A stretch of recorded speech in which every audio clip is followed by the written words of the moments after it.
Olá, graça e paz a todos que porventura vierem a ouvir este vídeo, assistir esse vídeo. Eu quero trazer uma rápida meditação num trecho da Bíblia que está em 2 Crônicas, no Antigo Testamento, capítulo 31, apenas o verso 1, que diz assim: Depois que tudo isso terminou, todos os israelitas que estavam ali saíram às cidades de Judá e despedaçaram as colunas, cortaram os postes ídolos e derrubaram os altares das colinas e demais altares por todo Judá e Benjamim, como também em Efraim e Manassés, até os destruírem completamente. Depois, todos os israelitas voltaram para as suas cidades, cada um para o seu território.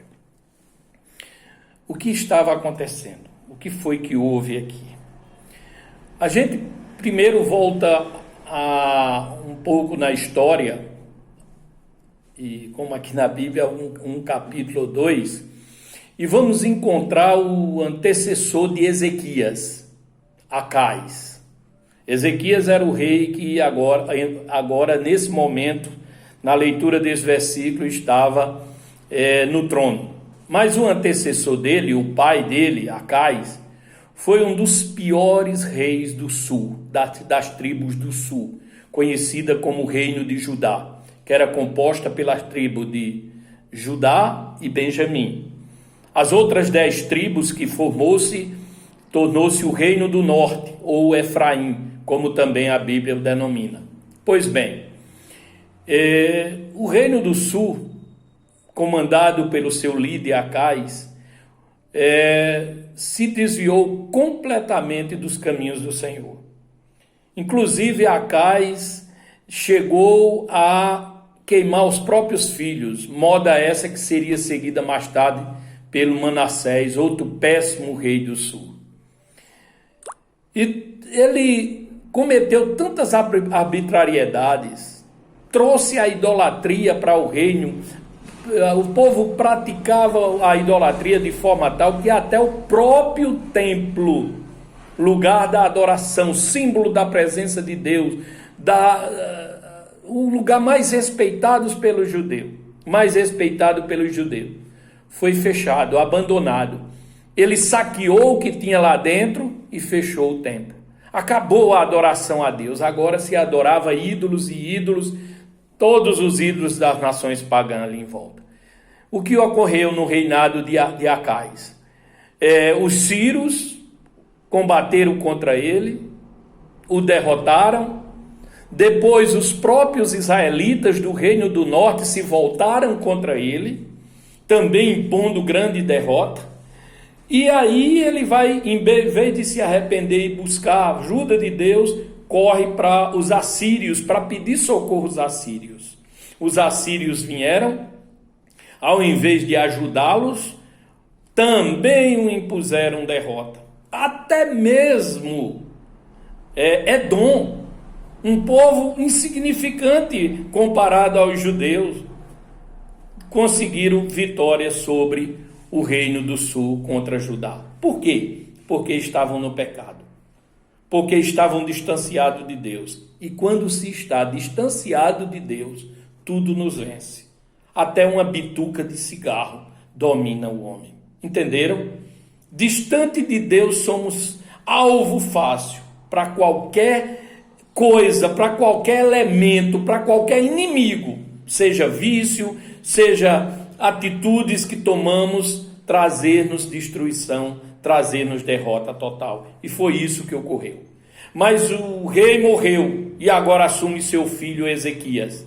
E qual é a primeira coisa que Ezequias faz? É abrir o templo. É ir em busca das coisas de Deus. E quando abriu o templo, estava tudo desmantelado, muita sujeira. E então ele convoca os levitas que estavam dispersos, porque não havia mais o culto. E os levitas vêm e, no primeira atitude de Ezequias, no primeiro mês do seu reinado, ele ordena que faça uma geral, que limpe, que restaure, que reestruture o templo. E isso foi feito. passaram 16 dias tirando tralhas, limpando a sujeira. Quando tudo estava pronto, aí agora o povo começa a se voltar para Deus, começa a buscar a Deus, começa a se dedicar a Deus. E a intensidade e a busca foi tão sincera e tão forte que a Páscoa, que não vinha sendo mais celebrada, Ezequias institui novamente a celebração da Páscoa, uma das festas mais importantes, se não a mais importante para os judeus, que celebrava a saída do Egito, da escravidão. E era 7 dias de festa, mas o povo estava tão impregnado, tão satisfeito, tão realizado com Deus, que a festa se prolongou por mais 7 dias, ou seja, 14 dias. E quando terminam de celebrar, eles agora saem, que é o versículo em que lemos, né?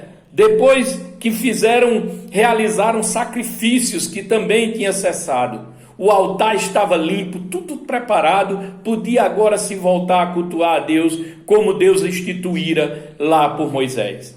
Então, depois de tudo isso, que tudo isso terminou, os israelitas que ali estavam saíram nas cidades, quebrando, despedaçando, tirando todo o mal, limpando toda a sujeira que Acais tinha trazido para dentro do reino. Concluindo, tudo no Antigo Testamento tem uma simbologia com o que está no Novo e com a nossa vida nos dias de hoje. O que precisamos fazer? O que temos que fazer?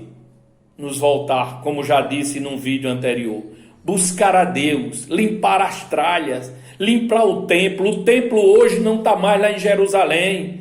O templo somos nós, porque o próprio Jesus Cristo e os apóstolos deixaram isso bem claro, que nós somos templo do Espírito Santo.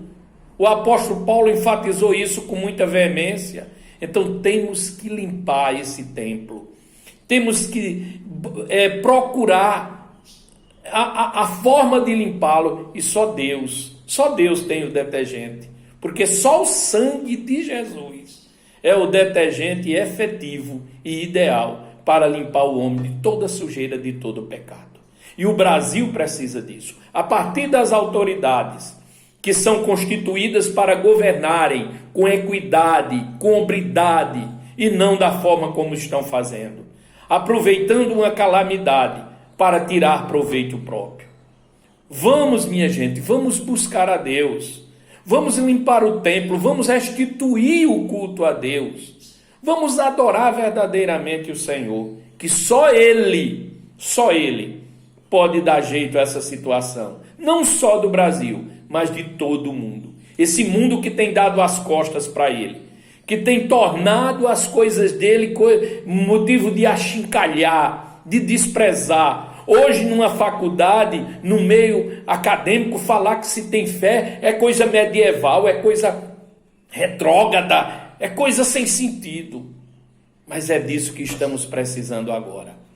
Que muitos creiam ou não creiam, mas é de limpar o templo, restaurar o culto a Deus e voltar-se para Ele com toda a força, como os israelitas fizeram, e limpar as tralhas, tirar toda a miséria, toda a sujeira, para que o lugar esteja limpo e pronto para o Espírito Santo operar, atuar e fazer a obra maravilhosa que só o Senhor pode fazer.